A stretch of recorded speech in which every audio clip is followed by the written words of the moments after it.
Welcome to Live DAF, your online DAF Yomi Shir.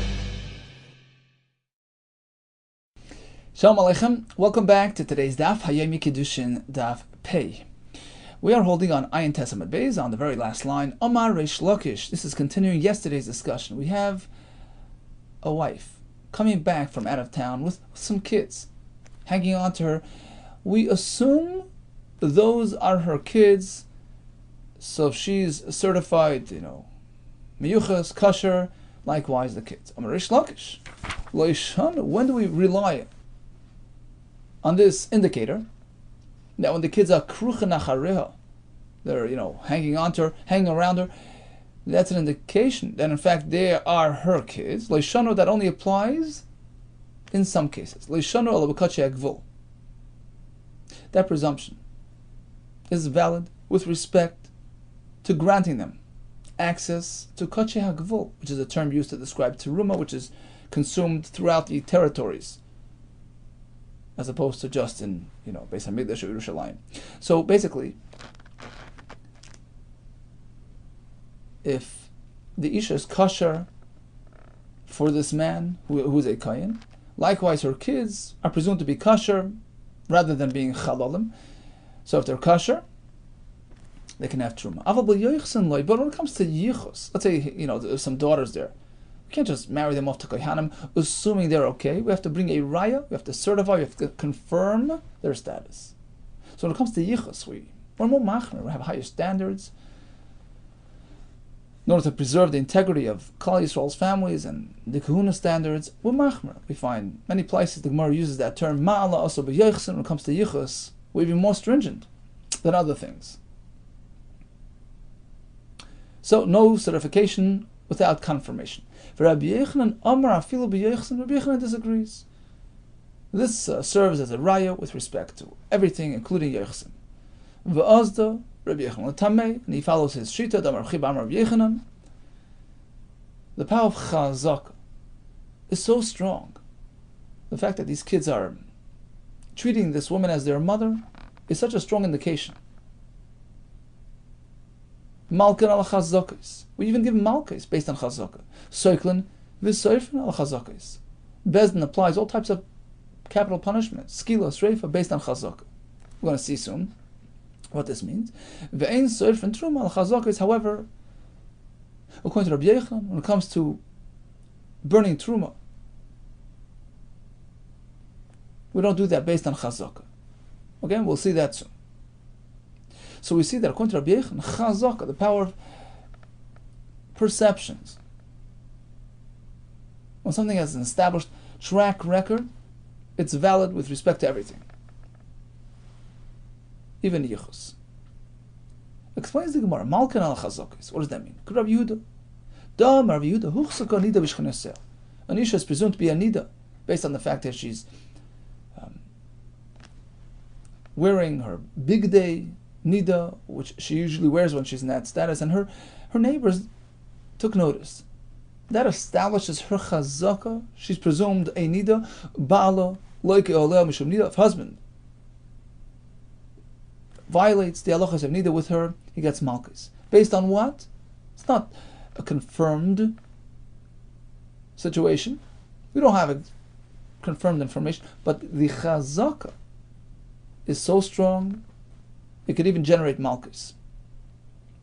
Soiklin v'soifen ala chazakis. What is that? Kedarabba baravhuna, da'ama rabba baravhuna, ish v'isha tinakis. We have a happy-go-lucky family, father and mother, man and woman. We don't know yet if they're father, man and woman, young boy, young girl, who appear like a happy family. Sheigdilu b'teichabayis. They grew up together. We assume they're a family, and therefore niskolan zelze, nisrafan zelze. If there's inappropriate interaction between the woman and this boy, we assume it's mother and son, there's skila.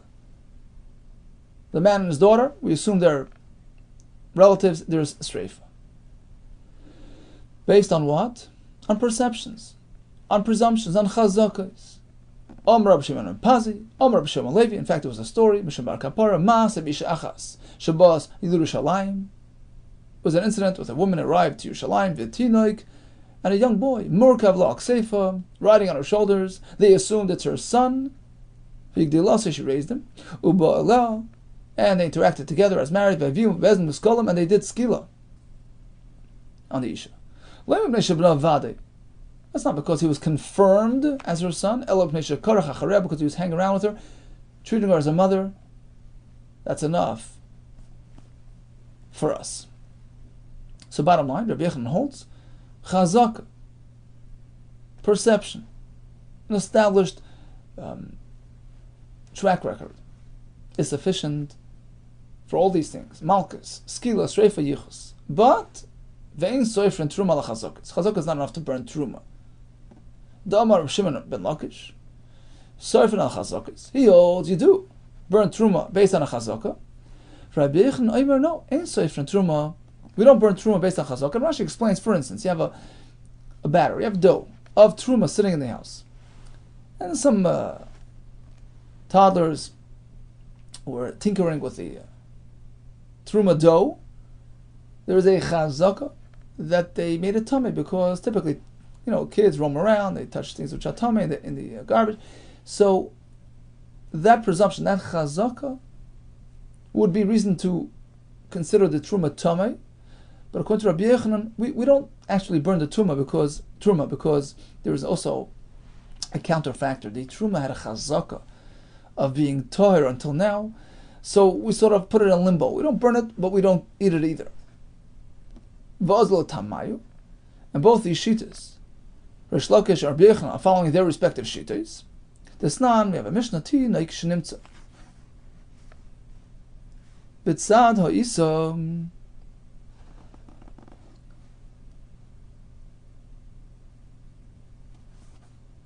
So we have, a child standing near a dough of truma, ubatzak biyadeh, and he's holding a glob of dough. So clearly he touched the dough. Rabbi Meir retire. According to Rabbi Meir, it's okay. No, they say it's not okay. Typically, a child is, tampering with things which are tummy. By extension, he made the dough tummy. We had a question here. My time with Rabbi Meir. Why does Rabbi Meir say it's okay? The answer is because Savar, he holds like this. You have to look at the broader equation. Roiv tinoikis metapchen. True. Most kids tamper with tuma, in which case the dough should be tummy. But there is a small percentage, umiyut, and metapchen, who don't engage in that type of tampering. So you have a minority on your side, and also remember the dough v'isa b'cheska tahara medes. It was b'cheska's tahara until now. So put the two together. V'smoich miyutel chasak. Take the minority, the small percentage of the children who do not pose a tumah concern. Add it and combine it. Hitch it up with the chazaka. Smoich miyutel chazaka on the dough. So they sort of counteract the roiv, which says that the child is probably tummy. So you have an equal balance. Israeli ruba, it sort of negates the roiv, and therefore you're sort of in balance, in an equal balance, and the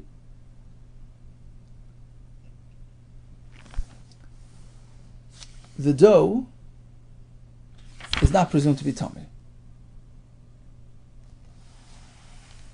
So therefore we leave the dough and we leave it in its former status. We assume that it's tar. That's Rameir Shita. Chachamim disagree. Rabbanon, mi'uta commanda less sodom. You see, Rabbanon, they disagree with Rab Meir, who reckons with the small percentage, with the minority. Once you have a roiv against the mi'ut is obliterated. It doesn't exist. So all you have left is the roiv, ruba, against the chazak of the dough. Ruba v'chazak, ruba adaf. Ruba is a verification. And that sort of undoes the chazaka. You cannot consider the dough to be tar. So what happens to it? Do we just put it in limbo or do we burn it? On that we have a machlekes. V'amar Rish Lakish, mishum Rabbi Yehuda, right? That's Rish Lakish shita mentioned before. Zoi shesarfen ales hatruma, you go burn it, based on this sort of chazaka. Chazaka is a reference to these children who are presumed to be tummy because of their tendency to touch, things in the garbage, and which are tummy. So going to Reb Shimon Lakish, we do burn tumah based on chazaka. Rabbi Yehuda Amar no. Enzu chazaka, this type of chazaka, the children tampering, that's not sufficient to send the truma to the furnace. Shesarfin aleh truma. Elo eizu chazaka Rabbi Yehuda. Shesarfin aleh truma. In which case, does chazaka generate streifas truma? Because it's not. We have another Mishnah. Isa b'sei chabayis. Ushrotzim. You have a dough of truma inside the room. Ushrotzim. And you have those specific creatures which are called shrotzim, which are mitame. Utzfardim, and you have some frogs which are not mitame. Metaplin sham. Rashi explains they're shedding some of their flesh, some of their skin into the, in the area. V'nimtzu chatichas b'isa, and you find, particles of flesh of these creatures inside that dough. We don't know. Are they from the shrotzim, which are mitame, or are they from the frogs, which are okay? Imroiv shrotzim, if for the most part there are shrotzim roaming around in this place, it's meya. The dough is considered tummy. Imroiv tzfardim, if it's mostly frogs, taira, then the dough is okay. So in this case, even according to Rabbi Yehuda, the Reiv shrotzim will dictate that we actually burn the truma. And Rashi explains, so what's the difference between this and the toddlers? Big difference. Here it's called Ruba de Isa Kamon. There's a rave right here in front of us. We see the majority of these creatures are shrotzim. We don't have to guess. We don't have to take a poll. It's a reality right in front of us. So the rave here determines that the Isa is tamei, go burn it. Whereas the story with the tinoikos, it's totally different. That's sort of a it's our estimation, so to speak, that we assume, for the most part, kids, that's what they do. They have a tendency to become tummy, so we extend it into the dough as well.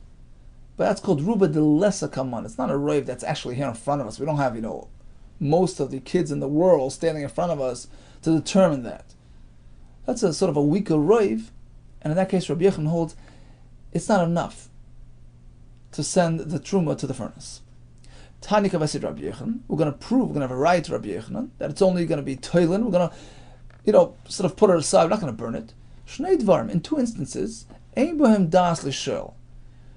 Truthfully speaking, the party, the perpetrator of the uncertainty, of the suffix, of the tumah, has no das to be queried, meaning, Rashi explains, we know that when a suffix tumah arises in Rishus HaYachad, we assume it to be tamei.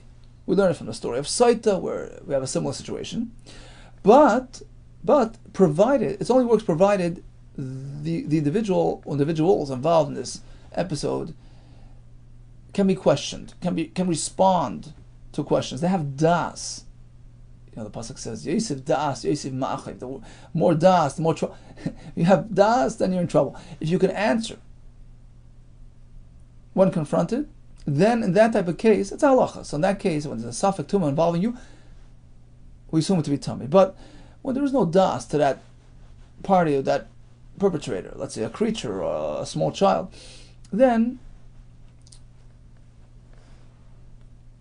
this halacha of suffix tumah, birshas hayachad, being tummy, does not apply. However, in two cases, the chachamim considered even an ein bohem das l'shal situation, v'osam chacham, they treated it k'moshi yesh bohem das l'shal, as if they do have das, meaning, so even though there's a suffix, they consider it to be tamei, and the reason being that you have a rave. It's not a balanced suffix. You have a rave, indicating that it's tummy. So what are these two cases? Tinoik, the story with the toddlers playing around with the dough, void acheres, and an additional case as well. Tinoik, what's a tinoik? Hadamar, the one we mentioned before. Since we have a rove, we assume that most kids, the isa is tummy. Void acheres, mahi, what's the other case? Isa b'sei chabais, once again, a batch of dough, of truma inside the room. V'tar negoilim, umashkim tmeim sham. We have chickens running around, and there's some liquid sitting there that they drink from, which is known to be tummy. And what happened? We find peck marks in this dough. Well, did they first drink the water, which is tummy, and then come peck the dough and make it tummy, or not? Toilen. So we have to put that truma in limbo. We don't eat it, we don't burn it.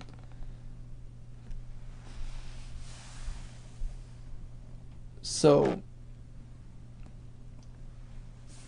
these are cases where we do consider the isa to be tummy, and again the reason is because for the most part we assume the tinuk that touched the dough was tummy. The chickens were first drinking the water. That's the chazaka. They drink, they go back and forth. So even though we don't have it confirmed, we assume the isa to be tummy. But what do we do with it? Do we burn it? No, it doesn't say burn. It says toilen. We don't eat it. We don't burn it. So it's not confirmed to be tummy to justify burning. We just leave it aside until it spoils, etc. So that's the right to Rabbi Yechon's approach, that when there's a chazaka against the truma, we don't burn it. Amar Rav Shimon Levi, but one more thing. Lo yishanu ela b'mashkim levanim. When do we have this concern about this dough being pecked? When the liquid is clear, so then you wouldn't know if the liquid actually arrived on this dough. It's not noticeable. But if the liquid is, let's say, colored red, it means that the nucker, if in fact the chicken came from the drink to the dough, made the idea, you would notice it. The fact that you don't notice it is a raya that it never happened. What do you mean? Maybe the dough absorbed it. The great man, Rabbi Shimon Levi, the God Lador, yeah, he heard the halacha, but apparently he didn't hear the extra explanation, which would have been as follows: even when it comes to colored water, it's only a concern when it's mashkim tzelulim, when it's clear water. So you wouldn't know if it touched the dough because it would have been absorbed. It's so clear that a little child looks into it, he sees his reflection. But if it's cloudy colored water, in that case, the fact that there is no mark on the dough is an indication that it was spared, and we don't consider it to be a problem. Continues the mission. Here comes the sug of yichud. There's a halacha. Many Rishonim learn that it's isur min haTorah to go into a private area, to seclusion with an isha, lest it bring to impropriety. So the Mishnah comes and tells us a chiddush. Not only is it usur for a man to be misyachad with one isha, even with two women at once. And Rashi explains, about 8 lines from the top, women are easily convinced, there's always a concern that perhaps they both were in cahoots, they both cooperated with him, so therefore there's no security in the fact that there are many there, and yichud is not allowed. Aval, but the other way around is mutter, because a man would be embarrassed to act improperly in front of a friend. Aval isha achas misyachedes, if you have two men, one isha can misyached with shnei anoshim. Rabbi Shimon Omer, here's a chiddush, af ish echad misyached mishtei anoshim. At times it was permissible for even one man to be misyached, to be in a private area even with two women. His mashi ishtei imay, when his wife's with him, she's keeping him company. This allows him to even sleep with them and be with them in the same hotel, because his wife is guarding him. He's not going to act improperly in the presence of his wife. One is allowed to be misyachad with a mother, with a daughter, with relatives, and sleep with them without any material separation. But once the children grow up to a certain age, at that point it's already inappropriate for them to conduct themselves in this manner. Rather, they must wear garments. So the mother will have a garment, and the son as well will have his garment. Continues the Gemara. My timer. So why do we say that when it comes to a man being misachad with women, even two women is a problem, as opposed to a woman with two men, which is okay? My timer. Why? The answer is like this: women are more easily convinced and seduced, and therefore there's a problem even with more than one, because perhaps both of them would go along with him. Manan and Mili, how do we even know this prohibition, this Isra of Yichud? Where do we find it in the Torah? Rabbi Yehuda Mishum Rabbi Shmuel. Here's a source. Remez liyichud ben atoy minayin. Where do we find the source? A drasha for yichud. Shenamar. This is the parsha of Avodah Zarah. Perhaps one of your relatives will convince you to worship idols. Shenamar ki sischa chicha. Your brother will actually convince you. Beni mecha, the son of your mother. So a brother with whom you share a mother will go and try to derail you. Question: why make reference to a brother with whom you share a mother? Why is that pertinent to the to this halacha? V'chi ben aim mesis. You think only that type of brother might try to throw you off? Ben av any mesis, but a brother with whom you share a father is not going to try to convince you to do avodah zarah. I mean, why is it specific to the ben of your aim? Rather, there's a hidden meaning. There's a drasha.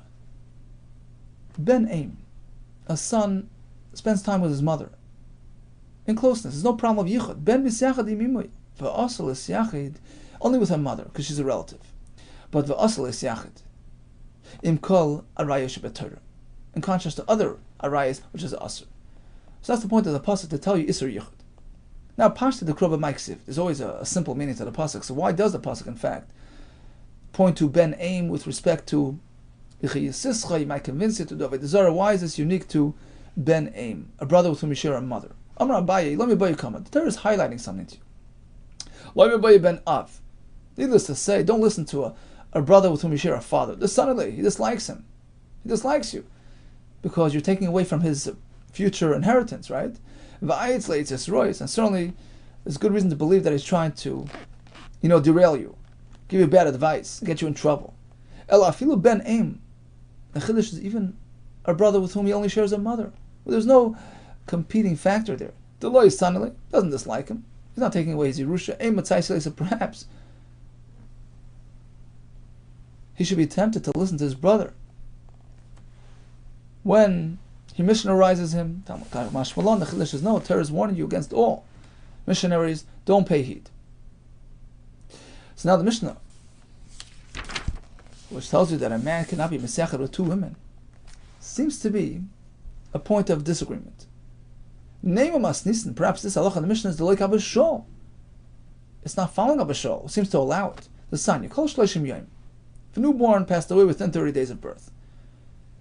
So it's a low-key procedure. There's no need to be elaborate and add kaveh to this young toddler. Yoytze b'cheik. So they take him out to the Beis HaKvaros, just holding him. V'nikbar b'isha achas, u'shnei anoshim, and you have just three people, that's enough. A woman with two men, that's enough. Avaloi b'ish echad, u'shnei anoshim. But take care that it shouldn't be one man with two women, that's the Isra of Yichud. Avashol no, af b'ish echad, u'shnei anoshim, even one man with two women is okay. Apparently, according to him, there's no Isra Yichud, unlike our Mishnah, which says that there is. Answer, afilu tema abashol. Our Mishnah could work even with abashol. Typically, it's not allowed. Here, it's different. A time of sadness. There's no temptation to Avera. B'shas aninus, a time of sadness. Tava yitzrei, it's a hurrah, is battered down. There's no concern of Avera. But the Rabbanan disagree. Tanakama apparently didn't allow it even under those circumstances. Why? Rabbanan, Savri look Rabbi Yitzchak.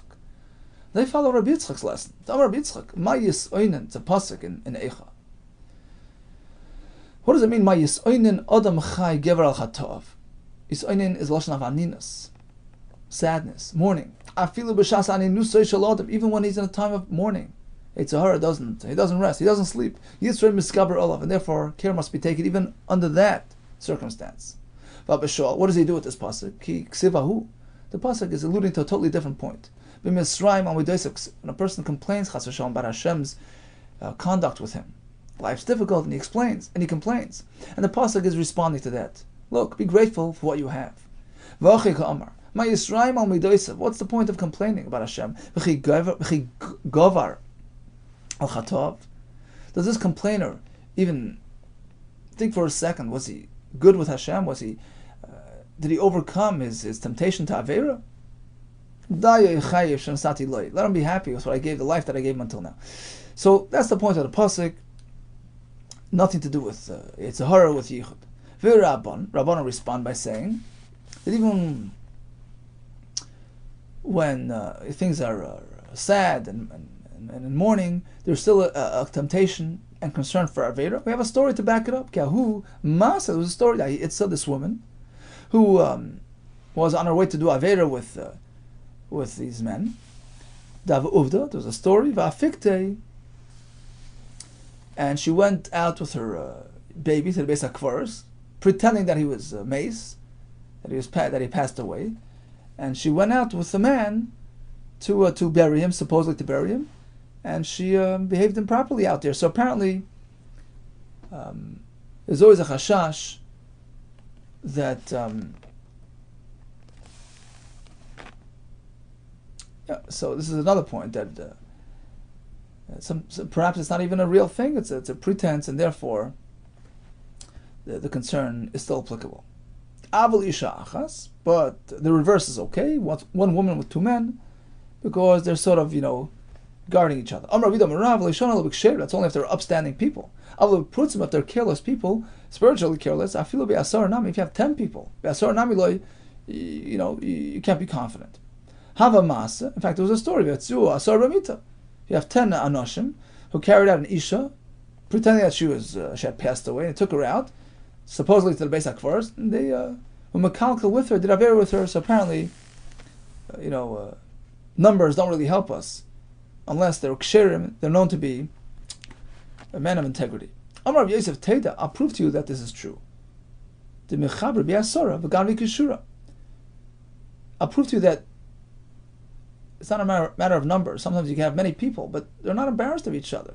If they actually have the same agenda, they'll cooperate with each other to do the Avera. Look, the Mechaber B'Yasara. You have 10 people. V'gan v'kishura, 10 people get together and they steal this heavy beam without any shame of each other, because they're all in it together. So yeah, if one person is doing an Avera in front of a tzaddik, he's embarrassed, but perhaps they'll both cooperate, they'll both join together and do the Avera together. So you never know. So therefore, numbers don't really help you, unless they're upstanding good people. Name a Messiah Le perhaps will prove this point from a Mishnah, that Shnei Anoshim is only fine when they're Anoshim Ksherim. Moisrun Loi, Shnei Talmidei Chacham. You have a Soita on the way up to the Beis HaMikdash, who's escorting them, the man and the woman. 2 Talmidei Chacham are appointed to do that by the Bezdin, walk with them to the Beis HaMikdash. Shema Yova Leba Derech, perhaps he'll interact with her as married, en route, so we have to guard them. Talmidei Chachamim in. We're specific. We send only Talmidei Chachamim, Ksherim, in Shadam Aloi, but ordinary people not. So clearly, numbers alone don't really do the job. You have to have upstanding people. So despite the fact that you have 2, you need Talmidei Chacham. Answers the Gemara, no. Perhaps that's not the reason. Loi. Inush Da'am Aloi. Says the Gemara, no. Shani Talmidei Chacham. The reason why you need Talmidei Chacham in this case, the Yad L'Asriya Bey.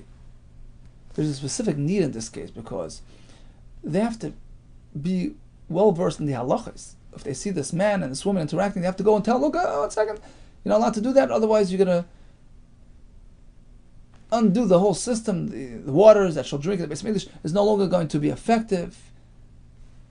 So they have to know that information and convey it with authority. So that would be the reason for the Talmidei Chachamim, but not necessarily because we need Anoshim Kshir. Alright, to be continued by Hashem tomorrow. In the meantime, we learned about the halacha of the Kruchim Acharei. You have the youngsters hanging around this mother, they're presumed to be her children, with respect to all halachas. And regarding Yichus, there's a question. Then we discussed halacha of Truma, which is perhaps Tameh. According to one sheet that we burn it, according to Rabbi Yehuda we do not, unless it's an established roiv, which actually gives the truma din of tuma. Otherwise, we just put it aside in limbo. We had the story of the chickens with the water, the red water, the white water. Then we had the halacha of yichud. So one man, one woman is asur. Even with two women, it's asur. We'll explain why. But one isha with two men is mutter, according to our Mishnah. And then more adds, according to Rabbi Marav, dafka with anoshim ksherim, in which case we're confident that everything will be safe and sound. All the best to you, and atzlacha.